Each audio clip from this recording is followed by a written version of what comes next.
Okay, I'm joined by Kate Taylor for our key worker interview. Really nice to see you, Kate. Thanks for joining me. You're welcome. Would you like to say something about your job, what you do, and where you work? Yes, so I'm a practice nurse in 3 different GP surgeries at the moment. So I work in Walsall and in 2 in Great Barr. Yes, and I suppose the pandemic has made some changes to the way that you work and to things. So, have there been much in the way of changes for you over the last few months? Yeah, it's been quite a big change really because we're hardly seeing any patients at all to begin with anyway. So at the beginning things were gradually starting to decline with seeing the amount of patients, only sort of seeing those that were necessary, like emergencies. And obviously, when the lockdown came in, we were seeing very few at all. Um, but obviously, I've been a few weeks ago, the guidelines changed for people that were in high risk category, so that included myself. So I've been working from home. So that's been quite a big change for me, not being in the working environment as such, but still being a part of it, but working with my laptop and contacting patients that way. So yeah, it's been quite a big change for me.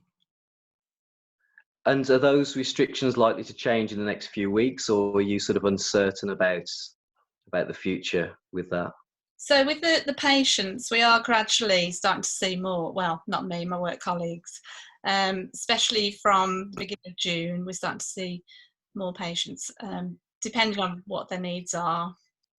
But I've got to stay at home till the end of June.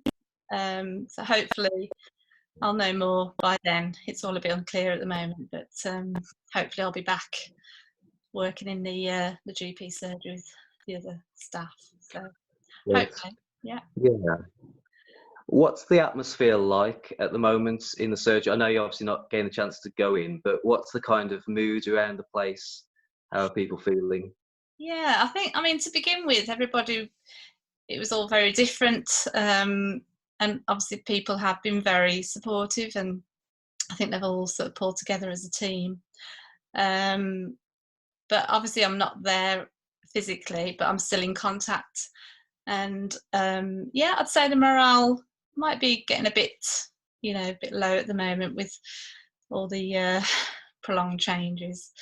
But I think generally everybody's been really, really supportive of each other, and setting different guidelines in place to keep people safe, the staff and the patients. So yeah, it's everybody's been good, pulled together, and been very encouraging. Yeah. Great. What are the challenges for you as a Christian working in that line of work? Are the ways that we can pray for you as a church and for people in a similar situation to you? Um, I think being sensitive to people's needs. I mean, I've been talking to a lot of patients. My role has changed, so I've been contacting all the high risk patients, um, and talking to them over the phone, and just being sensitive really to their needs. There's a lot of lonely people, a lot of people with a lot of fears and worries about what's going to happen in the future, and it's knowing how to advise them. It's very different over the phone and seeing somebody face to face, but you can still be, still help them, be an encouragement to them. So it's just being sensitive and wise in how I talk to them, and also with my work colleagues as well. I think people are very open at the moment and have a sort of a vulnerability as well. And I think there's opportunities. I'd like to have opportunities to share the gospel with them. I have in some ways been able to, but I'd like more opportunities. I think, when I'm back in the working environment and mixing with staff again, hopefully I'll be able to share with them as well. So yeah, quite a few things to consider, and just be open with people. Absolutely. So we'll try and keep you in our prayers and be good to pray for you and for other staff in a similar situation, but especially for Christians in that environment to be, say, a good witness and to be those people who demonstrate the peace that we have in Jesus at a time where there's a lot of fear. So thanks for joining me, Kate. We do appreciate it, and we'll remember to keep you in our prayers. Thank you.